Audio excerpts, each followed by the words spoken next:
Yo, what's up? Welcome back here on my YouTube channel, and sa video na to, ang pag-uusapan natin is paano ba nagwo-work yung custom conversions or yung conversions sa Facebook ads. Ituturo ko rin sa iyo dito step by step paano mo ikakabit yung pixel, paano ka makakapag-create ng mga custom conversions sa Facebook ads mo. So kung isa kang affiliate marketer, kung isa kang sales agent, or meron ka mang business, meron kang services online, tamang-tama sa'yo ang video na to. Dahil dito natin pag-uusapan detailed, step by step, ipapakita ko sa isa screen, yung flow or tamang proseso paano ba gumagawa ng custom conversions. Kasi ang dami kong mga students sa aking community, even yung mga VIP students ko, mga paid members ko is na curious or nag-struggling sila when it comes dun sa pag-set up ng pixel. Okay? Pero kung titingnan natin, sobrang basic lang siya, napakasimple lang, and kailangan mo lang sundin yung bibigay na instructions ni Facebook. So, ang gagawin natin yung pinakamabilis na paraan. Also, bibigyan din kita ng guide, tutorial kung paano ka makakapag-set up ng sales funnel or yung mga landing page to capture yung email. So, kung ready ka na, huwag mong kalilimutan na mag-subscribe at i-like yung video na to help YouTube algorithm na ipakita pa ito sa mga tamang tao. So, right now, nandito ako ngayon sa aking screen and I'm using a brand new Facebook profile. So, hindi ito yung personal ko na gagamitin kasi nga gusto kong ipakita sa'yo paano mag-create ng pixel, saan siya ilalagay, saan siya ipipaste, paano yung mga next na gagawin. So, right now, nakalagin ako dito sa isang backup account na ginagamit natin for demo and for running ads. So, ang gagawin ko dyan is, una, login muna, and then punta tayo dito sa ads. So, ang pinaka-shortcut para makapunta ka sa ads is facebook.com/adsmanager. Hindi business.facebook.com. Kasi kung ganun yung gagawin mo, may mga extra steps ka pang kailangan i-set up. So, kung nagtetest ka pa lang naman sa ads mo, bago pa lang naman yung ads mo, I suggest i-start ka muna dito sa Ads Manager, yung personal. Go to facebook.com/adsmanager. Tapos, enter mo lang yan, guys. And then, mapupunta ka ngayon sa Ads Manager. Ayan. So, makikita mo, bago to, kakalagin ko lang nito ngayon lang. And ito yung unang-una mong makikita. Ayan. Gawin mo, okay to.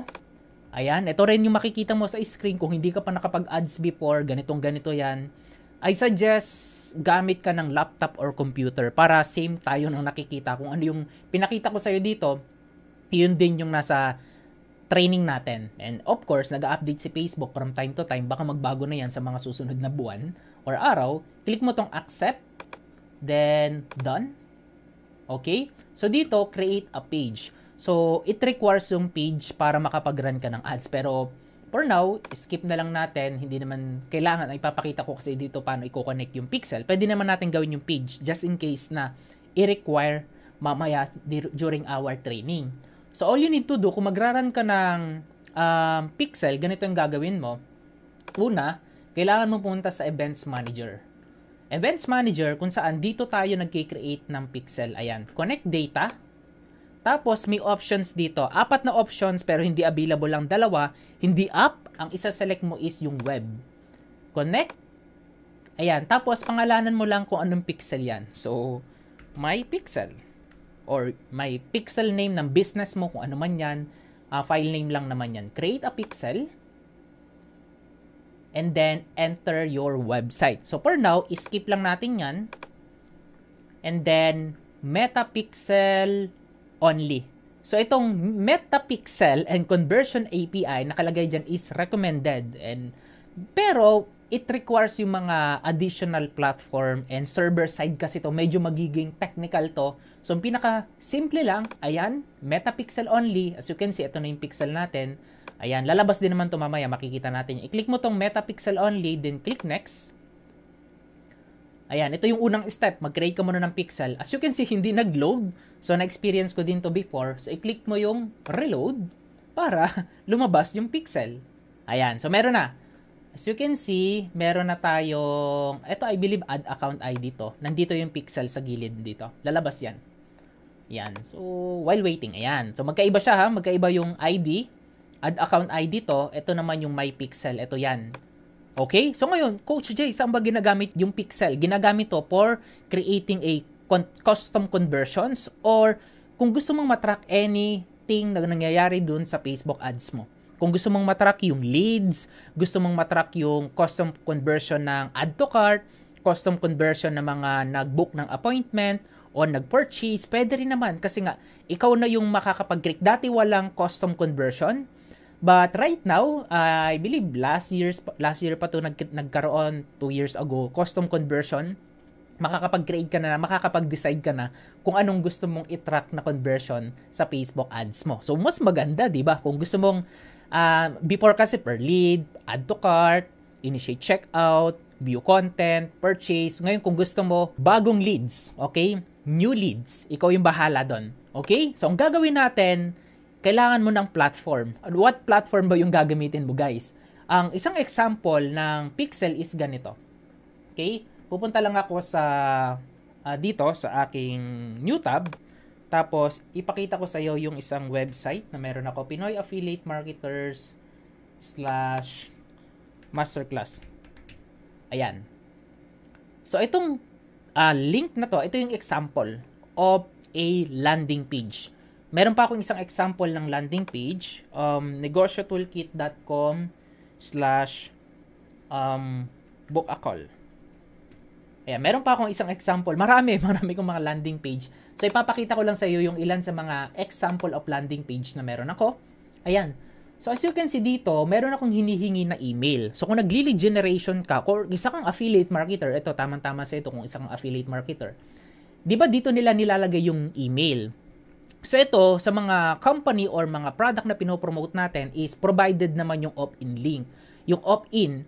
But the challenge is, hindi na pupunta sa atin yung mga asset or yung mga list na yon na nag-o-opt-in dun sa ating ads. So, sila pa rin yung may control. Best practices siya, wala ka nang gagawin, pero ang pinaka-best advice talaga na ako as an affiliate marketer, kailangan sa'yo na pupunta yung asset, yung leads. Ikaw yung nagko-collect dun bago mo sila papuntahin or i-drive dun sa sales page, sa thank you page, together with your affiliate link. So, ganun din naman dito sa Negosyo Toolkit, meron din tong affiliate. So, instead na dito mo sila papuntahin directly, i-lead mo muna sila sa own landing page na meron ka. So, kung wala kang platform na ginagamit, I suggest na puntahan mo itong negotiatoolkit.com. Negosyo Toolkit is a all-in-one platform na kung saan makakapag-create ka ng mga landing page, mga sales funnel. Kumbaga, all-in-one na siya. Kung kailangan mo ng dito na lahat, okay to. Highly recommended. Wala ka nang isipin, nandito na lahat. Pero kung ikaw, gusto mo lang naman landing page, gusto mo lang naman mag-test, meron namang solution. Okay? Puntahan mo lang yung jgregorio.com/systemio. Okay? jgregorio.com/systemio. Ilalagay ko rin yung link sa ibaba ng video na to create your free account. So, kapag nakapag-create ka na ng free account sa System.io, ganito yung gagawin mo. Punta lang tayo dito. System.io dashboard. So, meron tayong dalawa ipapakita ko sa'yo. Itong Negosyo Toolkit, ayan. So, ito, nagawa ko na to. Ayan. And, ang gagawin natin is, magkikreate tayo ng, eto. So, built to sa Negosyo Toolkit. Ayan. Papasok tayo dito sa funnel. Copy muna tayo. Copy break. So right now, ito kasing ginagamit kong account, meron pa akong other account kasi maximum of 3 funnels ang pwede mong gawin. So for demo purpose, ito yung ginagamit ko. So you can see, meron ako dito. Ito, actual na to, makikita mo itong PAM. Nagamit ko na to on creating this. Ito, built by Negosyo Toolkit to. And then, as you can see, sa System.io, ginawa ko rin siya. Merong opt-in, i-preview natin. Tapos meron ding thank you page. Ito naman, built na to sa System.io. As you can see, hindi naman nagkakalayo. Ayan. Magkalapit naman yan. Ayan. So, at least meron kang alternative na pwede mong gamitin. Hindi ko naman sinasuggest 100%, walang ibang options. Negosyo Toolkit lang. Ang daming options, guys. It doesn't matter what tools. Basta nakadepende pa rin yan sa pangangailangan mo, sa business mo. Kung opt-in lang naman, you can try it. Ayan. Pero may limitations, di ba? So, ngayon, pag in-edit ko yan, eto, edit natin. So, ma-edit ko na tong, Guys, kung gusto nyo gamitin yung template na to na done for you na, tapos palitan nyo na lang yung headline, or if you are a part of the community ng Pinoy Affiliate Marketers, nasa training ko din to kung paano mo siya makuklone. So, ang gawin mo, eto na yan, palitan mo lang yung mga text dyan, Ayan, mga text lang yan. Tapos itong mga form lang yan. Inedit ko lang yan. So, nandiyan naman yung mga elements. So, hindi tayo dito sa tutorial about funnel. Meron tayong ibang training dyan. So, gagawa tayo ng another video. So, tuturo ko is how it works yung custom conversion. Okay? So, una, ang gagawin natin is ilalagay natin yung tinatawag na okay. So, itong pinapakita ko sa iyo na to is the default pixel code na pwede mong gamitin, and don't worry, ilalagay ko rin to sa description ng video na to sa ibaba para pwede mo i-copy. So dito nakalagay sa instructions, ipi-paste mo lang to dun sa opt-in page mo, landing page kung saan dun sila nagbibigay ng name, email, or contact number, depende kung ano gusto mong kunin sa kanila. So you can see, meron ka lang ditong papalitan, ayan, pixel ID here, pixel ID here, ayan, dalawa lang naman. Tapos ito naman, paste this code sa thank you page. Ayan. So, kakopy paste mo lang yan. Tapos, ang idadagdag mo lang dito itong tracking. Ayan, lead. Pwede mong palitan to instead of lead, new email, bagong lead, new leads, leads. Depende sa'yo. Okay? So, ang gagawin natin is, ikakopy natin to. Okay? Yung code na to, ikakopy ko yan. Kopyahin. Tagalog siya. Tapos, balik tayo sa editor. Depende ito sa editor na ginagamit natin. So, dito, ayan, dito sa settings, I believe dito yan, sa footer, dito mailalagay. As you can see, meron nang nakalagay dito na pixel. So, kung di-delete natin yan, kinopy ko kanina to, ayan, tapos ipipaste ko lang yan. So, right now, pixel ID here, hindi ko pa nailagay dito. Ang gagawin ko, eto, punta ko dito sa Events Manager, ayan, ikakopy ko tong ID na to, copy, and then, okay, pixel ID. So, hindi siya, not sure paano to i-delete. Ayan. Nadadamay siya. Alright, so, gawin ko muna is online notepad. Ayan. So, hindi ko alam ba't ganun yung ano. Ayan. So, ang gagawin ko dito, kakopy ko muna to. Ayan. Tapos, yung pixel, balik tayo. Ayan, tapos ito. Highlight ko yan. Dapat yung mga, walang mababago din yung mga ganyan. So, huwag man di-delete yan. Kung ano lang yung kailangan tanggalin, i-replace, yun lang. Ayan. So, as is, 967. So, ang gagawin ko, copy ko na to. Then, delete ko to. Ayan. Okay lang yan. Save mo na siya. So, okay na siya. Pwede mo siyang i-verify gamit ka ng Facebook Pixel Helper to verify. So, kung i-verify natin, open ko yung link. Ayan. I believe ito yung preview. Ayan, masterclass. Tapos, i-open ko siya sa window, new window. Tapos, gagamit ako ng Facebook Pixel Helper. As you can see, ayan, 6353. Tama? 6353. So, yun yung ano natin, pixel. Balik tayo dito. 6967. Okay? So, ano pa? Hindi pa update natin. Save change. Let's see. Dapat mag-update siya. Ayun, 6967. Tama na siya. Yung old yung kaninang nakita mo. So, working na siya properly. Ibig sabihin, meron na siyang page view. Ibig sabihin, every time na merong nagkiklik sa website mo na natatrack na to, pwede mong i-target tong page view doon sa pixel. Okay na yon. But ang next natin is kailangan nating makuha yung conversion na after mag-opt-in, ang ipapagawa natin kay Facebook ads is mag-create ng custom conversion na merong lead na pumasok. So all you need to do, balik tayo dito sa isang tab, ayan. Tapos exit lang tayo, and then copy ko lang ulit tong code na to. Tapos, dito naman sa thank you page. So, kung saan yung next page, dun mo kailangan i-paste yung code. So, edit ko lang yan. Ayan, ito na yung link. So, kung affiliate marketer ka, ito ang tawag dito, nag-create ka muna ng bridge. So, bago mo ilagay yung affiliate link mo, ito, as you can see, affiliate link na to, papunta na dun sa sales page. Nakalagay na dito yung affiliate link ko. Okay? So, ganun siya nag-work kung nagpo-promote ka ng affiliate program. So, dito, kailangan nating ilagay sa settings. Tapos, sa baba ulit, delete na natin to. Ito yung new. Tapos, may na-miss tayo dito. Eto. And then, idagdag lang natin siya after ng page view. Enter. Sorry. Here. Ayan. Lead. So, kung hindi lead, pwede namang eto, para custom talaga. Leads? Sorry. Lead na lang. Okay? So, ayos yung mabura. Sige, i-copy natin. Tapos, edit ko dito.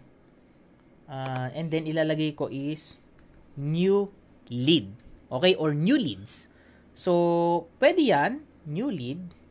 Balik lang ako. Yan. Save change. Ito guys, step by step to. Talagang ituturo ko sa inyo. Replay nyo na lang, panoorin nyo kung paano ko ginawa. Ganun lang siya. Okay? From the opt-in page, what's next? Saan sila mapupunta? Ayun dapat yung matrack mo. Okay? So, let's see. Refresh. Then, check natin sa Facebook Pixel Helper. Free lang to. Google Chrome extension. New lead. Nakita mo to, custom conversion. Ayan. New lead. After ng capital N, maliliit na letter na. So, custom nga siya. Ayan. So, yun. Ngayon, ang gagawin natin is kapag magra-run ka ng ads, ito yan. Balik tayo sa ads. Okay, anyway, hindi ko pa nakapakita yung ito yung negosyo toolkit naman. Pag sa negosyo toolkit, mas mabilis na doon. Parang ganun din naman. Ilalagay mo lang sa settings nandun. Punta tayo sa account ko. Login lang ako. Ayan. So, ang gagawin mo, pag nakalagin ka na, punta ka dito sa flow or sa funnels mo. Tapos, ang gagawin natin is ipipaste din natin yung code. And let's see kung meron ako ditong test funnel na pwede nating gamitin. How to create an authority website. Or pwede tayong mag-create ng new. Okay. Pero ito, I think okay na to. Ito, Affiliate Marketing Masterclass. Good to. Ayan. So, meron akong dalawang landing page type. Isang opt-in, isang confirmation. So, ito opt-in yan, guys. So, ang gagawin ko, i-click ko to. Tapos, yung code kanina, dito sa notepad, unahin ko muna to. Ayan. So, i-edit ko to. I-click mo tong settings. Tapos, dito sa custom script. Okay. Pipaste ko lang dito. Ayan. Then, paste it. Then, tanggalin ko tong new lead kasi opt-in to. Ayan. Save change. Tapos, punta ako sa view natin. Okay. Then, punta ako dito sa thank you page. So, ang gagawin ko, ganun din. Confirmation. Mag-i-insert lang ako ng tinatawag na, eto. Nakopy ko na to. Sorry. Here. Copy ulit natin. Tapos, go to settings. Custom script. Delete. Ayan. So, okay na siya. Merong new lead. Save ko. And then, ipapakita ko sa'yo. Ito yung live review. Here we go. Tapos, lipat tayo sa dito. Hindi incognito. Para makita mo. As you can see, here is ang nakalagay dito sa Meta Pixel Helper. Ayan. Meron 2 pixel. Okay lang yon kasi nga meron din tong tinatawag na General Pixel. So, 2 pixel ang ginawa ko. So, on my account, kaya naging 2 pixel siya. Ito siya. As you can see, dito sa settings, meron kasi siyang options to track yung all funnels under Negosyo Toolkit.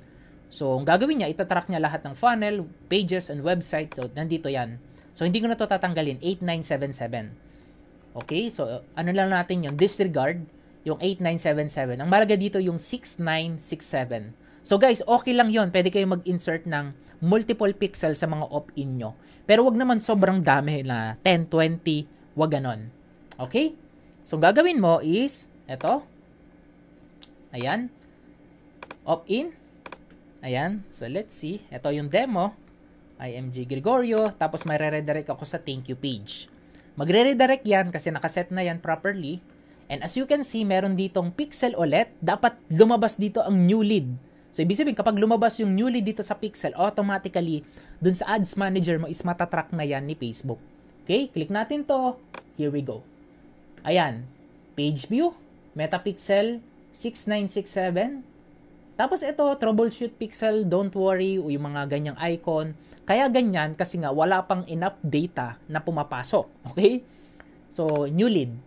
Ayan, yung mga warning na yan, don't worry. Ang mahalaga is lumabas yung custom conversion. Yun yung pinaka-importante sa lahat. We're good. So, ngayon, ang gagawin natin, paano siya isa-set up sa Ads Manager. Sobrang detail nito, guys, no? So, balik tayo sa Ads Manager. Here we go. Ayan na. Punta ka sa Ads Manager mo. And assuming na magraran tayo ng ads, pero hindi ko na ito ipapublish. Okay? So, hindi na tayo mag-aalagay ng ad payment method kasi I have a actual Ads Manager dun sa mga ads ko. And iba yung nagmamanage yan. Ito for demonstration purpose. So, click mo to, create. Tapos, disregard this one. Tapos, click natin tong sales. Then, continue. Sales, ibig sabihin, conversion kasi ang itatrack natin. Kaya sales ang pinili natin. So, lagay natin conversion. Depende kung ano yung gusto mong pangalan dyan sa campaign mo. Tapos, as is na to, campaign budget, leave na lang natin dyan. Proceed na tayo dito sa ad set. Itong pinakamahalaga. Meron na tayo ditong website. Ay, website, hindi app, hindi website and app, hindi messaging apps, hindi calls. Website. So, ang website natin is, ang pinakita ko sa iyo kanina, alright, let's say, ang website na gagamitin natin is, eto kasi wala pang domain eh, pero it's okay kung wala pa ng domain yan. Ayan, eto, ang mahalaga, ayan. Eto, may domain na, yung jgregory.com. Pero, gamitin natin to, let's say, yung default domain, ayan. Pero, si System.io, meron siyang custom domain, explore mo na lang paano mo magagawa yon. Meron naman silang guide doon. So, ang mahalaga dito is, ayun, Ads Manager, website, okay, kinapi ko lang. Tapos dito sa event. As you can see, ito yung mga default na tinatawag na cost conversion event. Pwede mong gamitin kanina yung lead. Okay, yung lead, ayan. Example, meron mang lead dito, meron yan. Just in case wala, ayan. As you can see, ito. Lead. This conversions events is only available with lead objective. So, hindi siya available, di ba? So, ngayon, gumawa tayo ng new lead, di ba? Paano mo siya ngayon maiko-connect, di ba? Dito sa ads mo. Ganito lang yan. Kaya nga custom conversion. Pero, kung gusto mo namang subscribe or complete registration, pwede na yon. Kailangan mo lang makuha yung tinatawag na, example, complete registration. So, para mag-gather mo yung complete registrations, okay, kung igagamitin mo to, ano pa ba ibang options? Complete registrations, purchase, okay, complete registrations. Kailangan mong makuha yung tinatawag na conversion event. Okay? So, eto yan. Search mo yung standard pixel conversion on Facebook. Ayan. Tapos, nasa website nila yan, standard pixel, standard. Ayan. Here we go. Ayan, standard events. Hanapin mo dito yung complete registration. Ito siya. So, ito na yun, FBQ track. Kakopy mo to. And then, iyon yung ilalagay mo dito sa confirmation. And then, iyon yung ilalagay mo dito sa footer. Ayan, instead of new lead. Ayan, pwede mong idagdag yon. Ayun, importante yon. Okay? Doon nahihirapan yung iba. Nandiyan naman yan, standard metapixel events. I-bookmark mo yan kung kailangan mo malaman yung mga standard events or mag-create ng custom conversions. Ito rin yung guide nila. So, ito, tinuturo ko naman sa'yo step by step. So, right now, hindi standard. Ang gagawin natin is yung custom conversion. Gusto natin custom. Okay? Okay lang naman yon. Define a custom conversion in new. Click mo tong icon na to. Tapos, and then ilagay mo dito kung ano yung ginamit natin. Ito yan. No spacing, no dash, capital N, then tuloy-tuloy na maliliit na siya. Ayan. So, ito naman, optional lang to. My pixel. Here we go. Tama. Tapos, all traffic website. Tama yan. Then, dito sa rules, required. URL equals. Okay. So, ang gusto mong mangyari sa custom conversion mo is bigyan ka ni Facebook ads ng one record or custom conversions na may pumasok na lead every time may pumupunta dito sa exact URL. So, hanapin mo ngayon yung exact URL na yon. Ang exact URL is ito. Assuming na domain mo yan. Okay? Ayan. Gagawin ko, ipipaste ko lang yan, confirmation. Kung saan siya maglaland, hindi yung opt-in. Okay? Doon lang dapat, doon mangyayari yung conversions kapag nag-redirect na siya doon sa page, sa next page. Enter conversion value, ito optional to kung ang conversion mo is, let's say, purchase. may bumili. Okay? Nasa sa'yo yan. So, optional yan kasi nga lead lang naman. Then, create. We're done. Done. Verify pixel. Later na yan. Don't worry. Then, hanapin natin dito yung new lead. As you can see, automatic lumabas na siya. And then, meron yung record dito na equal siya based dun sa sinet natin. New lead. So, kung gusto mong gamitin ulit yung conversion na yon, kailangan mo lang mag-add ng another URL dun sa lead na yon. Tapos, tuloy-tuloy na itong pag-run ng ads, pag-set up ng ads, nasa sayo na to. So, you can see, ang pinaka-importante dito yung reach and then conversions. Sabi niya, sa 800, let's say 500, bibigyan ka niya ng 10 to 30 emails, okay, opt-in. So, kung 500 divided by 30, average lang to, hindi naman ito exactly yung ibibigay talaga sa ni Facebook. So, 16 pesos per lead. Not bad. So, ito average na to, 50% accurate yan. 50 to 75% accurate.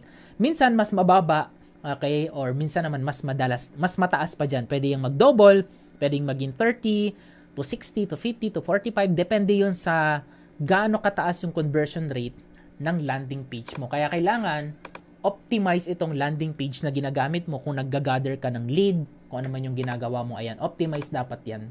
Okay? So, here is, itong opt-in page na to nasa 20%, 20 to 25%. Yung negosyo toolkit, book a call naman is nasa 20%. Okay? So, ang gagawin natin is, balik tayo dito. Ayan. So, saan siya? Ayan, naka-drop siya. Then, sa Events Manager, makikita mo, dito. Ayan. So, assuming natin ito guys, na i-publish mo na siya. Ayan, assuming lang natin, tapos na yung pag-setup, hindi ko na yung tuturo. I have a training about that. Ilalagay ko yung link. Meron akong training na ginawa about Facebook ads. Mini course, it's free. Pwede mong panoorin yun. Na-detail ko rin, na-explain ko rin yung paano ba nag-work yung pixel. Anything about Facebook ads, yung pinaka-basics is na-explain ko doon sa bagong mini course na ginawa. Ipipin ko yung link sa description and ilalagay ko rin sa comment section to join sa free mini course na ginawa ko. So, dito sa events, ayan na yan. Tapos, okay, events manager, tama tayo. Here we go. So, right now, wala pang nangyayaring data. Pero magkakaroon yan. Makikita mo yan, magkakaroon yan ng mga parang tinatawag na, eto, pixel. So, wala pa siya. Medyo delay lang to. Pero ang makikita mo guys dito, meron yan diagnostic. I-follow mo lang yung instructions na ibibigay. Ang kailangan mo lang dito is i-allow or i-whitelist yung domain. Makikita mo dyan, may instructions dyan, hanapin mo sa pinakababa, scroll down mo lang, create allow list ng domain na ginagamit mo. Ayan. Tapos, continue pixel setup, ito nagawa na natin to. Don't worry, skip mo na yan. Sa settings naman, ano pa ba yung mga kailangan nating i-check dyan? Ito, advanced matching, check mo yan. Nasa checklist ko din to. Advanced matching. Ayan. Check mo yan, uncheck mo yan. Check mo to. Kung hindi ma-uncheck, okay lang naman. Ayan, bago lang kasi wala pang data. Ayan, eto na pala yun. Dito ka ililid. Ayan, traffic permission. Create allow list. Tapos yung domain mo guys, wala na yung slug, yung next. Exact domain mo. Okay? Kung ito yung domain na yun, provided ng system IO, okay lang. Pero I suggest yung new domain mo. Okay? Custom domain. Click next. As you can see, wala daw yan. Click next, then confirm. So, baga, in advance mo lang, create allow list. So, right now, nasa allow list na siya. Ito naman yung blacklist. Okay, close. And as you can see, added to allow list. In advance mo lang kasi magkakaroon niya ng warning dito sa diagnostic. Okay? At least na advance na natin. And, wala na. Wala ka ng ibang kailangan pang gawin kasi nga, gumamit tayo ng personal ads manager. Optional dito na i-verify mo pa yung domain mo. Pero kung gagamit ka ng ang business manager, it requires na nire-require niya na i-verify natin yung ating domain. Okay? So dito, don't worry, hindi mo na kailangan i-verify yung domain mo, basta nasa allow list na yan. So kung i-allow ko pa yung other domain ko dyan, click mo lang to, then ilagay mo yung mga domain na ginagamit mo. Okay? Then, 1 pixel, 6967. So mangyayari doon sa ads mo, every time na merong bagong lead na pumapasok dun sa ads manager mo, malalaman na yon ni Facebook. Yung mga new leads na pumapasok, kung anumang custom conversion yung sinet mo based dun sa funnel mo, ganun siya nagbo-work. Alam ko na medyo naging technical yung naging usapan natin dito, pero ito yung process na tingin kong kailangan yung matutunan kung magki-create ka ng conversions, kung magki-create ka ng custom conversions. Kaya detail ko siyang tinuro sa inyo para wala tayong ma-miss. Okay, iyoko na meron kayong ma-miss. And just in case na kung bago ka pa lang at curious ka pa paano matututo pagdating sa Facebook ads, go to the description or sa comment section yung link. Panoorin mo yung Facebook ads mini course na ginawa ko. It's a brand new training, 2023 updated. Libre lang yun, walang bayad. Okay, create ka ng account, sign up ka, and register ka dun sa Facebook ads mini course na ginawa ko. So para mapunta ka dun, ang gagawin mo is, I believe, ito yung link na yon, mini course, Facebook Ads 2023 mini course. Ayan, so gawin mo dito is mag-register ka lang, ilagay mo lang yung name mo. Ayan, right now kasi naka-login na ako. So ang gagawin ko dyan kapag, ayan, let's say, mag-opt-in ako, create account to. Register to enroll, makakapag-proceed naman ako. Automatic, mapupunta ka sa dashboard. And then, automatic, naka-enroll ka na dyan. And then, pwede mo na kaagad i-start yung pag-aaral dito sa Facebook Ads mini course na ginawa ko. Click mo tong Module 1. Ayan, natapos ko na siya. Tapos kapag tapos ka na, you can proceed sa Module 2, Module 3, Module 4. Step by step to guys. Talagang matututo ka paano gagawin at paano sisimulan ng tama ang Facebook Ads. Alright guys, thank you so much for watching this video. And if you have anything questions, feel free to comment sa ibaba ng video na to. Pwede kang mag-comment kung meron kang hindi naintindihan, clarifications, and I will try my best na sagutin yan, pero hindi ko i-guarantee na ma-message ko kayo kasi sobrang dami nagko-comment sa mga YouTube natin. And I will try my best pa rin na masagot yung mga katanungan mo. Okay? Kung hindi mo pa na-like yung video na to at hindi ka pa nakapag-subscribe, consider to subscribe and like this video para maipakita pa to ni YouTube sa mga tamang tao. Thank you so much. Yung like and subscribe mo, engagement, mag-comment ka sa ibaba ng thank you Coach J kung marami ka natutunan. Sobrang laking tulong na yun sa akin. Alright, so once again, this is Coach J Gregorio. Make today a better than yesterday. Keep safe always and I will see you on the next one. God bless.